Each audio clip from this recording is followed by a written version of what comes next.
In the year 399 BC, in the ancient city of Athens, a 70-year-old man stood before the most powerful court in Athens, ready to be executed. What is his crime? Asking questions. This man believed that he knows nothing, and he always needs to know more things, so he asks questions. I know that I know nothing.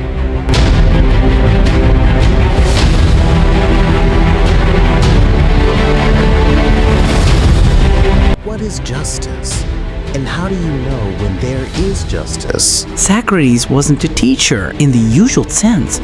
He never wrote a word. He never taught others. He just made people think about their life, about justice, leadership, about religions and gods. He always asks questions, especially to the young, and that's what made him dangerous. In a city recurring from war, from plague, and from political chaos, Socrates' relentless in this questioning became threat to those in power. Were they tolerated?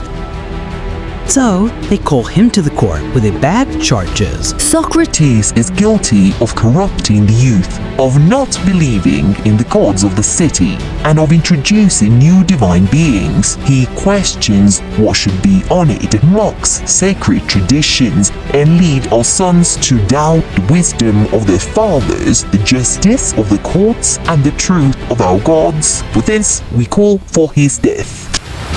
The charges were contradicted, but the implications were clear. Socrates was undermining Athenian tradition and morality. These charges wasn't just about religion or not believing in gods. It was about influencing the children of Athens. He was turning sons against the fathers. Institutions were crumbling, and Socrates stood at the center of it all. Athenians, I am not here for my life. I am here because I asked questions.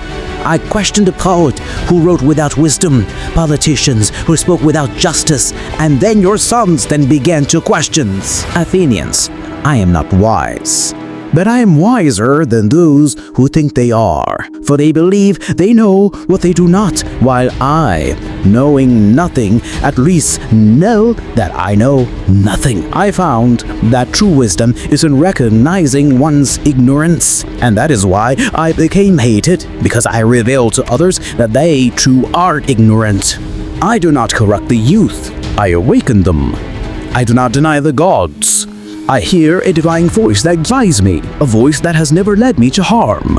I stand before you not to beg, but to defend the freedom to think, to question, and to seek the truth. What Socrates delivered wasn't a defense. He called Athens out on its hypocrisy and challenged the very foundation of justice. He warned them. Killing him would not silence philosophy. Finally, the jury found him guilty, but a narrow vote. Now Socrates was asked, what pen should you propose?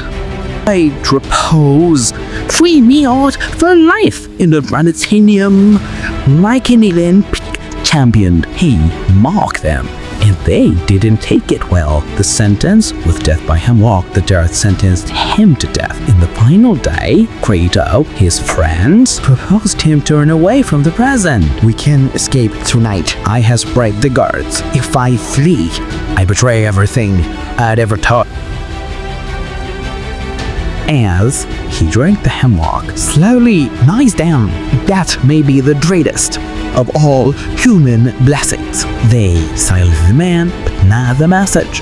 From Plato to Kurt, from Ghana to Marshall Luther King, he spread indoors. Socrates was executed in 399 BC. His life inspired over 2,000 years of thought. His method remains the foundation of philosophy and law in education.